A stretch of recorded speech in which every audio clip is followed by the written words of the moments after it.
الحمد للہ وکفا وسلام علی عباده الذین اصطفى اشہد ان لا الہ الا اللہ وحدہ لا شریک لہ واشہد ان محمدا عبدہ ورسولہ صلی اللہ علیہ وآلہ وسلم اللہم صلی علی محمد وعلی آل محمد کما صلیت علی ابراہیم وعلی آل ابراہیم انک حمید مجید اللہم بارک علی محمد وعلی آل محمد کما بارکت علی ابراہیم وعلی آل ابراہیم انک حمید مجید اما بعد فاعوذ باللہ السمیع العلیم من الشیطان الرجیم من حمزہ ونفخہ ونفثہ بسم اللہ الرحمن الرحیم اللہ نزل احسن الحدیث کتابا متشابہا مثانی تقشعر منہ جلود الذین یخشون ربهم ثم تلین جلودهم وقلوبهم إلی ذکر اللہ ذلك هدى الله يهدي به من يشاء ومن يضلل الله فما له من هاد۔ اللہ نے کائنات کا بہترین کلام نازل فرمایا۔ یہ ایک ایسی کتاب ہے جو باہم ملتی جلتی ہے اور بار بار دہرائی جانے والی ہے۔ تقشعر منہ جلود الذین یخشون ربهم، جن کے دلوں میں اپنے مالک کی خشیت کا روب ہے،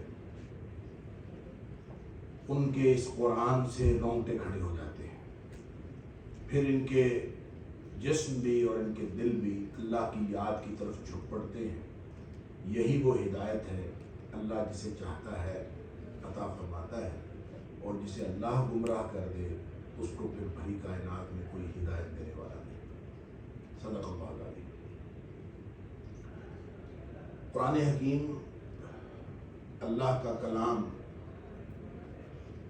اس میں برکتیں بھی ہیں، اس میں ثواب بھی ہے، اس میں نیکیاں بھی ہیں، اس میں شفا بھی ہے، اور اس قرآن کے اندر تمام علوم کی جڑیں بھی ہیں، اور یہ علوم کا خزانہ بھی ہے، اور اس کے اندر کیا کچھ ہے شاید قیامت تک لوگ اس سے یہ گن نہ پائیں کہ اس کے اندر کیا کچھ ہے، کیونکہ نبی پاک صلی اللہ علیہ وسلم نے فرمایا کہ یہ معجزہ ہے اور لا تنقضی عجائبہ، قرآن کے عجائبات کبھی مکمل نہیں ہو سکتے، کبھی ختم نہیں ہو سکتے، ولا یخلق عن کثرت الرد، اور نہ ہی یہ پڑھنے سے پرانا ہو سکتا ہے۔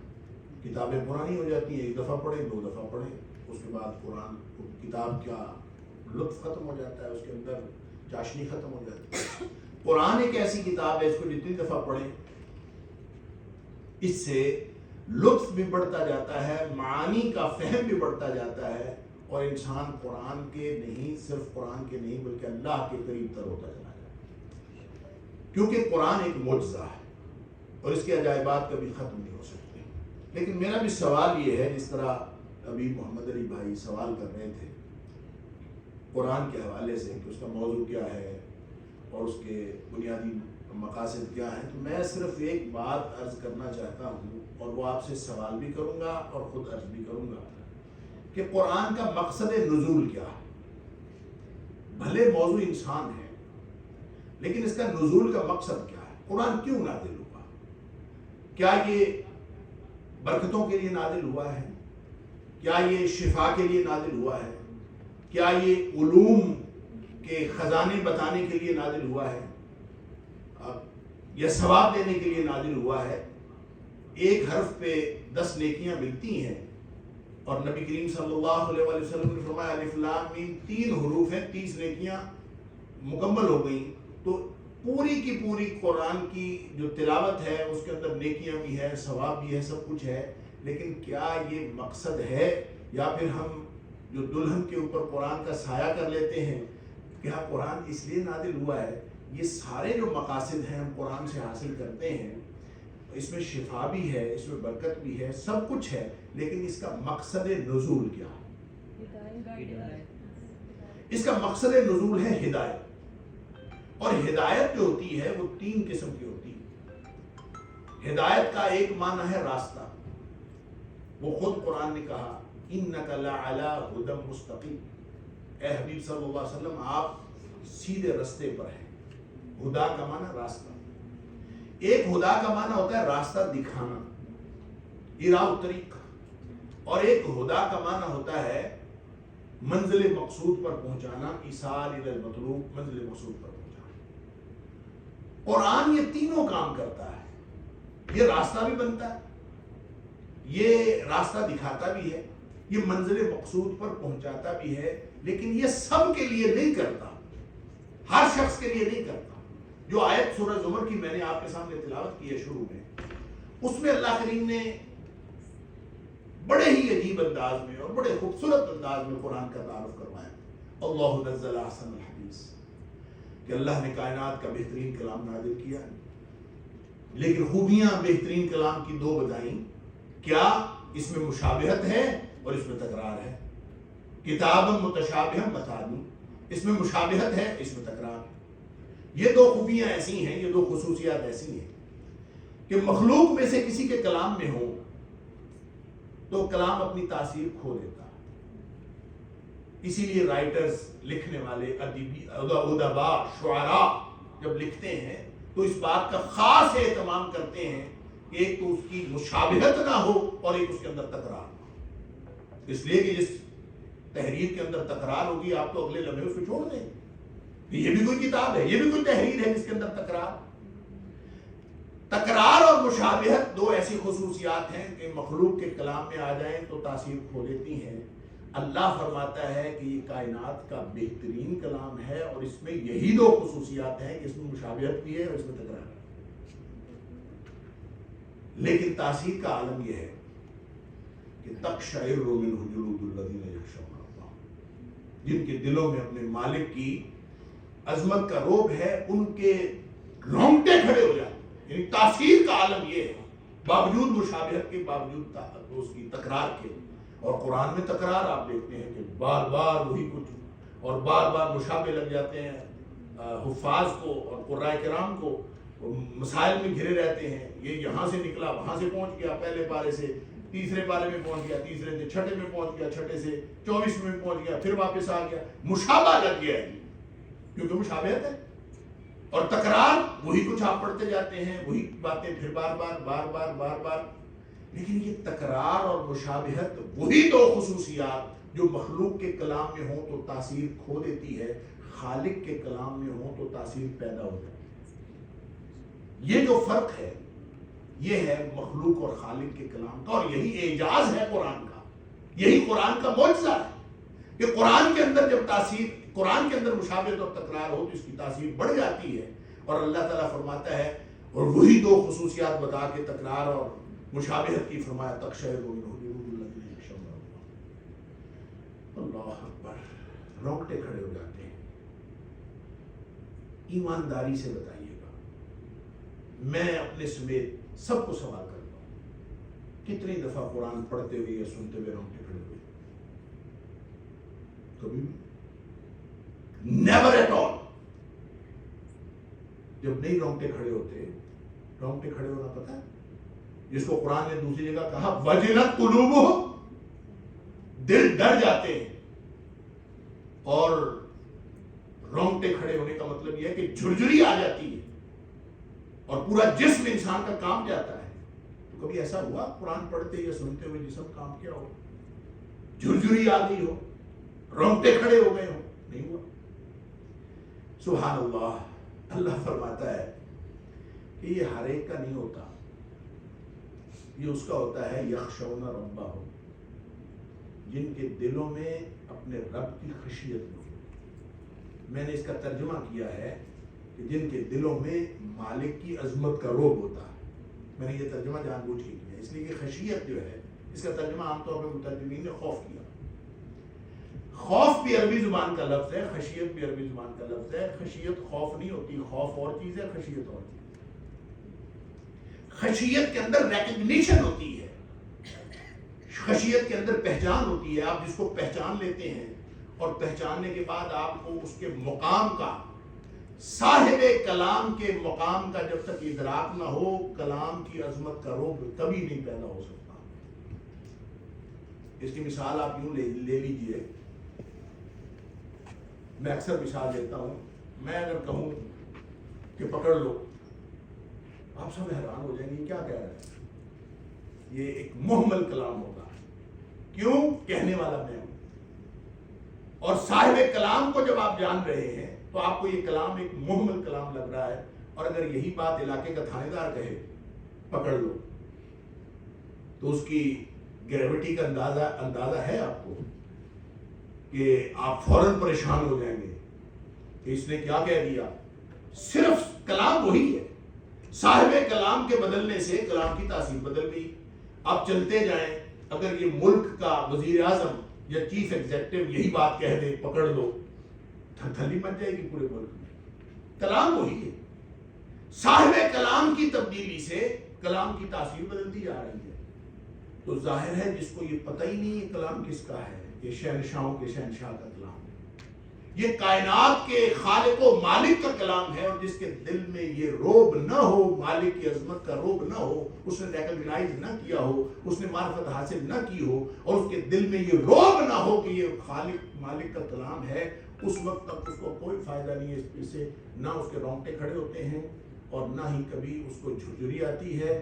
اور یہ اگر حضرت عبداللہ بن مسعود رضی اللہ تعالیٰ عنہ فرماتے ہیں کہ جب قرآن میں تم پڑھتے ہو نا یا ایھا الذین آمنوا, سبحان اللہ, یہ بھی اعزاز اس امت کا ہے کہ اللہ تعالیٰ نے ڈائریکٹ خطاب کیا ہے اس امت کو, ورنہ اس سے پہلے نبی کو خطاب ہوتا تھا, اس کے ذریعے سے امتیوں کو خطاب. حضرت ابن مسعود رضی اللہ تعالیٰ فرماتے ہیں جب یا ایھا الذین آمنوا پڑھو نا, فوراً سیدھے ہو کے بیٹھ جاؤ, الرٹ ہو کے بیٹھ جاؤ.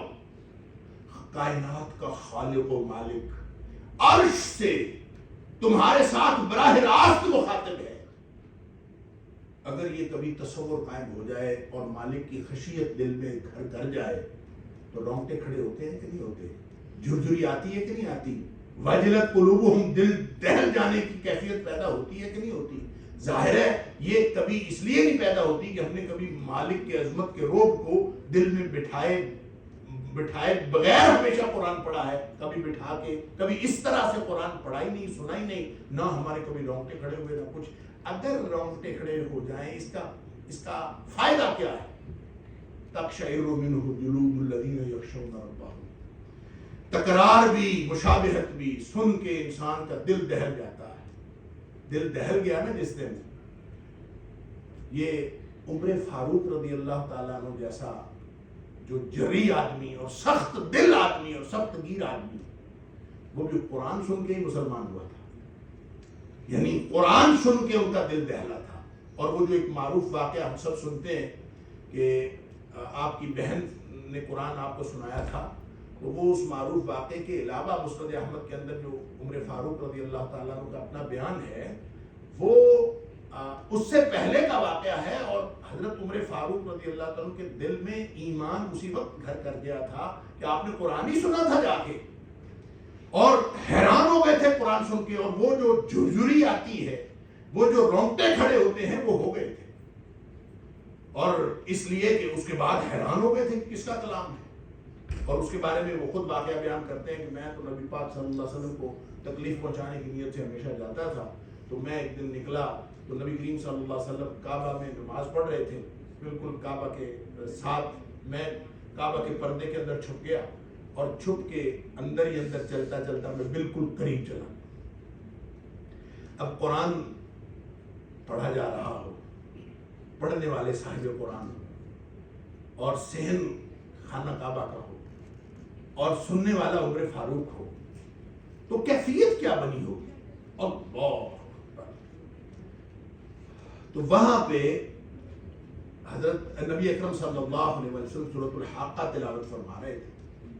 وہ سننے کے بعد حیران ہو گئے. اس کے قافیہ ردیف ملا, نبی پاک صلی اللہ علیہ وسلم کا کلام, آپ کی آواز, اللہ کا کلام, وہ یوں دل کے اندر نہ گھر کر لگا یوں کہ یہ تو کوئی شاعری ہے.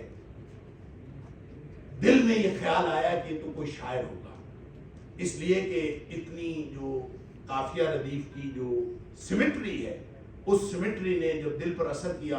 تو چونکہ عام طور پر شاعری زیادہ اثر کرتی ہے عام کلام سے, لہذا دل میں خیال آیا کہ شاید یہ تو شاعر ہے. تو اگلی آیت آ گئی وما هو بقول شاعر قلیلا ما تؤمنون، یہ کسی شاعر کا کلام نہیں ہے۔ حیران ہو گئے کہ میں نے تو بات دل میں سوچی تھی کہ یہ شاعر کا کلام ہے، تو ان کو کیسے پتہ چل گئی؟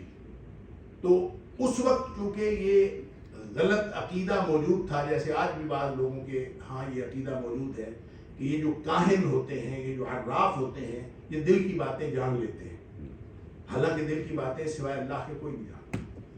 تو یہ کاہنوں کے بارے میں یہ عقیدہ تھا، لہٰذا عمر فاروق رضی اللہ تعالیٰ فرماتے ہیں میرے دل میں یہ بات آئی کہ یہ تو کوئی کاہن ہے کہ اس نے میرے دل کی بات جان لی۔ تو نبی کریم صلی اللہ علیہ وسلم نے اگلی آیت پڑھ دی، وَلَا بِقَوْلِ كَاهِنٍ قَلِيلًا مَا تَذَكَّرُونَ، یہ کسی کاہن کا قول بھی نہیں۔ بس یہ وہ موقع تھا کہ عمر فاروق رضی اللہ تعالیٰ عنہ فرماتے ہیں میں تو بالکل ایسے تھا کہ جیسے میری جان ہی نکل گئی ہو۔ اور اس کے بعد کیا تھا کہ جب نبی پاک صلی اللہ علیہ وسلم اپنی نماز مکمل کر کے گھر کو تشریف لے جا رہے تھے تو میں بھی ساتھ ساتھ چل پڑا۔ نبی کریم صلی اللہ علیہ وسلم نے دیکھا عمر ہے، تو نبی کریم صلی اللہ علیہ وسلم نے میرے پشت پہ ہاتھ پھیرا، میرے لیے دعا کی، اور اصل میں عمر فاروق رضی اللہ تعالیٰ عنہ قرآن کے لیے اور اسلام کے لیے دل اسی دن دے بیٹھے۔ یہ جو کلک ہوتی ہے نا، یہ جو جھرجھری آتی ہے، یہ جو دل دماغ کے اندر تھلی مچتی ہے، یہ اللہ کرے کبھی کسی دن مچ جائے، یہ سے ہوتا پتہ کیا ہے؟ ہدایت کا سوئچ آن ہو جاتا ہے۔ جس مقصد کے لیے قرآن نازل ہوا ہے وہ کلک ہوتی ہے، بس وہ جس دن کلک ہو گئی، قرآن کہتا ہے ثم تلین جلودہم وقلوبہم الی ذکر اللہ۔ کوشش کریں کسی دن یہ کلک ہو جائے۔ جس دن یہ ہو گئی، آپ مالک کی عظمت کا روب دل میں رکھ کے قرآن کا مطالعہ شروع کریں، اور پھر جس دن یہ جھرجھری آنے اور تھلی مچ جانے کی کیفیت پیدا ہو گئی تو سمجھ لیجئے ہدایت کا سوئچ آن ہو گیا۔ ہدایت کا سوئچ آن ہو گیا تو پھر اس کا امپیکٹ کیا ہوگا؟ فرمایا ثم تلین جلودہم وقلوبہم الی ذکر اللہ، پھر تمہارے دل بھی اور تمہارے جسم بھی سارے اللہ کی یاد کی طرف جھک پڑے۔ اور جس دن یہ ہو گیا فرمایا ذالک ھدی اللہ یہدی بہ من یشاء، یہی تو ہدایت ہے، اللہ جسے چاہتا ہے عطا فرماتا ہے۔ لہذا میں اور آپ اگر ہدایت اللہ سے لینا چاہتے ہیں تو کوئی ذریعہ نہیں ہے سوائے قرآن کے۔ اگر قرآن کو ہم، لیکن فرق یہ ہے کہ یہ ہدایت راستہ دکھانے والی ہدایت سب کو دیتا ہے، یہ ہدی للناس قرآن نے خود تعارف کروایا، شہر رمضان الذی انزل فیہ القرآن، یہ رمضان میں قرآن نازل ہوا ہے، ہدی للناس، یہ لوگوں کے لیے، تمام لوگوں کے لیے ہدایت، یعنی راستہ سب کو دکھاتا ہے، مسلموں کو، غیر مسلموں کو، سب کو راستہ دکھاتا ہے، لیکن منزل مقصود پہ صرف ہدی للمتقین، ان لوگوں کو پہنچاتا ہے جو بچ بچ کر چلنا چاہتے ہیں۔ متقی کون ہوتا ہے؟ جو یہ طے کر لے کہ اللہ مجھ سے کوئی ایسی چھوٹی سی چھوٹی غلطی سرزد نہ ہو جائے جو یہ تیری ناراضگی کا باعث بن جائے، اور کوئی چھوٹے سے چھوٹا ایسا عمل مجھ سے ہونے سے رہ نہ جائے جو تیری خوشنودی کا باعث بن سکتا ہے۔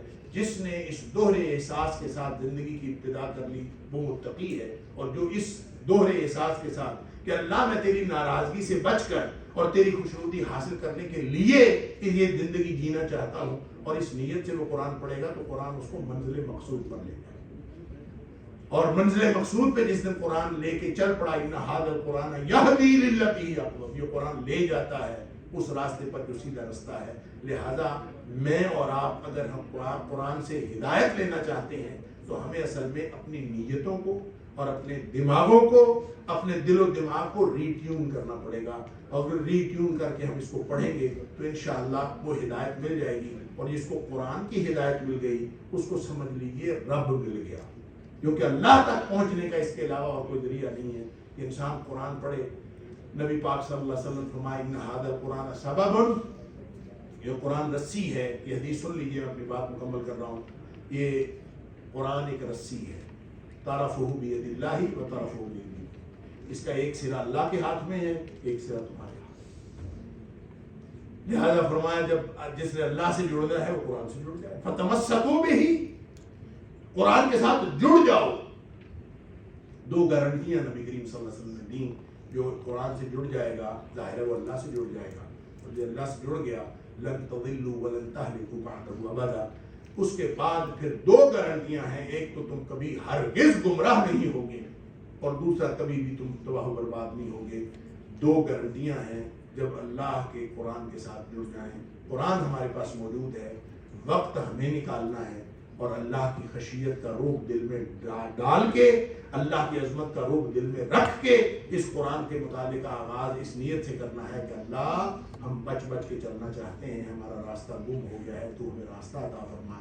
تو اس قرآن کے ذریعے سے اللہ تعالیٰ وہ راستہ عطا فرما دیتا ہے جس پر چل کر انسان دنیا میں بھی کامیاب ہو جائے گا انشاءاللہ اور آخرت میں بھی کامیاب ہو جائے گا۔